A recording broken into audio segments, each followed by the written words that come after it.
ডুয়েটে প্রথমবারের মতো আয়োজিত হচ্ছে আন্তঃবিশ্ববিদ্যালয় বিতর্ক প্রতিযোগিতা। আমাদের সাথে আছে আন্তঃবিশ্ববিদ্যালয় বিতর্ক প্রতিযোগিতার বিজয়ী দল জাহাঙ্গীরনগর ইউনিভার্সিটি ডিবেটিং অর্গানাইজেশন। আমরা তাদের অনুভূতি জানবো। কেমন লাগছে আমাদের ডুয়েটে এসে? প্রথম কথা, ডুয়েটেই প্রথম আসা, তো ডুয়েটের পরিবেশ, যারা আয়োজক ছিলেন তাদের উৎসাহ সাহচর্য সকল কিছু খুবই চমৎকার লেগেছে। এবং ডুয়েটের শিক্ষার্থীদেরও যে প্রাণবন্ত, আমরা দেখেছি যে পুরস্কার বিতরণী পর্বে, ফাইনাল পর্বে তাদের প্রাণবন্ত অংশগ্রহণ ছিল, সেটিও আমাদের খুবই আকর্ষণীয় এবং পরবর্তী বিতর্ক জীবনের জন্য আরও শুভকামনা জানানোর।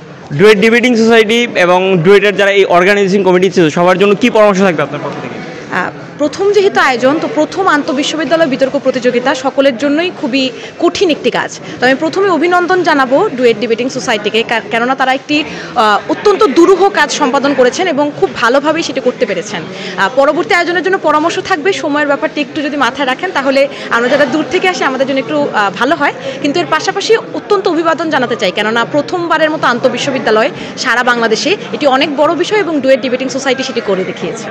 ধন্যবাদ। আমাদের সাথে আছেন এই আন্তঃবিশ্ববিদ্যালয় বিতর্ক প্রতিযোগিতার রানার আপ দল জগন্নাথ বিশ্ববিদ্যালয় ডিবেটিং সোসাইটি। আমরা তাদের অনুভূতি জানবো। ভাইয়া, আপনার অনুভূতি বলুন। প্রথমত, ডুয়েটে প্রথমবার জগন্নাথ বিশ্ববিদ্যালয়ের পক্ষ থেকে বিতর্ক করতে আসা।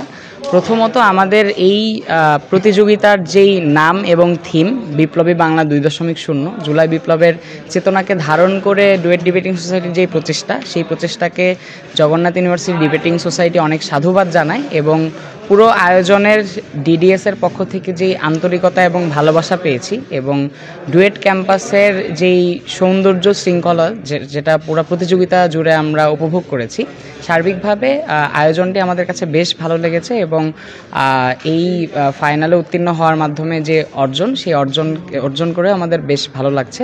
আমরা ডুয়েট ডিবেটিং সোসাইটির জন্য অনেক অনেক শুভকামনা থাকবে, যাতে করে তারা বিপ্লবী বাংলা 2.0 অর্থাৎ নতুন বাংলাদেশের যেই চেতনা, সেই চেতনাকে ধারণ করে যুক্তির জগতে, বিতর্কের জগতে আরও বেশি এগিয়ে যাবে, নিজেরা অনেক বিতর্কের অর্জন করবে এবং বিতর্কের আরও সুন্দর সুন্দর আয়োজন বাংলাদেশকে উপহার দিবে, এই আশাবাদ আমি রাখছি।